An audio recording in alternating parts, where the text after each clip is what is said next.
प्रभु यीशु मसीह के सामर्थी और अलौकिक नाम में आज दिनांक 4 जुलाई दिन मंगलवार को हम आप सब श्रोताओं का हार्दिक स्वागत करते हैं।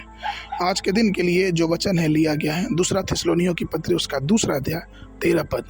वचन कहता है, हे भाइयों प्रभु के प्रिय, क्योंकि परमेश्वर ने आदि से तुम्हें आत्मा के द्वारा पवित्र करके उद्धार के लिए चुना है।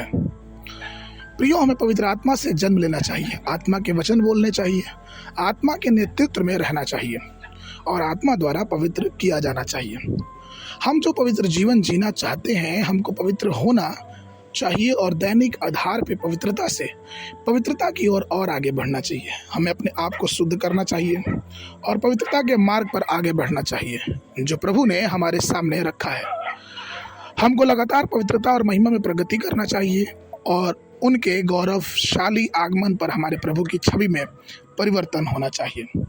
प्रेरित पौलुस इस विषय में पहला थिस्सलुनीयों की पत्री उसके 5 अध्याय के 23 पद में कहता है, अब शांति का परमेश्वर आप ही तुम्हें पूरी रीति से पवित्र करे और तुम्हारी सारी आत्मा, प्राण और शरीर हमारे प्रभु यीशु मसीह के आने तक निर्दोष और सुरक्षित रहे।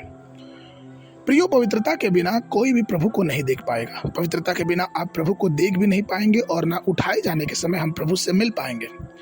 3 चीजें हैं जो प्रभु ने हमें पवित्र बनाने के लिए दी हैं। पहली चीज प्रभु यीशु मसीह का लहू जो हमें छुटकारा देता है। दूसरा, परमेश्वर का वचन जो हमारे मार्गों को पथ प्रदर्शित करता है। तीसरा, परमेश्वर की आत्मा जो हमारे पवित्र जीवन जीने में सहायता करता है।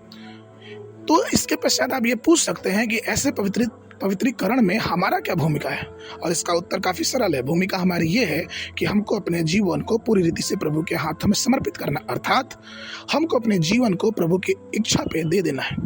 हमें ईश्वर की उपस्थिति में अपने आप को जांचना है कि कहीं हमारे जीवन में अशुद्धियां तो नहीं, कहीं हमारा जीवन पाप से भरा तो नहीं, हमारे प्राण, हमारी आत्मा, हमारे मनों में किस प्रकार के विचार हैं। इन सब बातों के बावजूद हमको अपने आप को प्रभु के हाथों में समर्पित कर देना। इसलिए तो प्रेरित पौलुस रोमियो की पत्री उसका 12 अध्याय के पहले पद में कहते हैं, हे भाइयों, मैं तुमसे परमेश्वर की दया स्मरण दिलाकर विनती करता हूँ कि तुम अपने शरीर को जीवित और पवित्र और परमेश्वर को ग्रहण योग्य बलिदान करके चढ़ाओ। प्रियो, हमें अपने शरीर की पवित्रता के लिए समर्पण करना चाहिए, क्योंकि शरीर पवित्र आत्मा का मंदिर है और परमेश्वर जो पवित्र है तभी हमारे जीवन में वास करने पाएगा। प्रभु के प्रिय लोग, हमें चाहिए कि अपने जीवन को देखें, शरीर के हर एक अधर्म को प्रभु के सामने माने और अपनी सांसारिक वासनाओं और अपनी इच्छाओं को प्रभु के लिए छोड़ दे और अपने जीवन को प्रभु के हाथ में समर्पित करें, जिससे परमेश्वर अपने आत्मा के द्वारा हमें और पवित्र बनाए और अपने अनुग्रह से हमें और भी संसार में आशीषित करता जाए। आज के मनन के लिए पहला कुरिन्थियों की पत्री उसका 6वां अध्याय 19 पद। क्या तुम नहीं जानते कि तुम्हारी देह पवित्र आत्मा का मंदिर सो जो तुम में बसा हुआ है तुम्हें परमेश्वर की ओर से मिला है और तुम अपने नहीं हो। बाइबल अध्ययन के लिए सुबह के समय अय्यूब की पुस्तक उसका 28-29 अध्याय, शाम के समय प्रेरितों के काम उसके 13 अध्याय 1 पद से लेके 25 पद तक। परमेश्वर आप सबको आशीष देवे।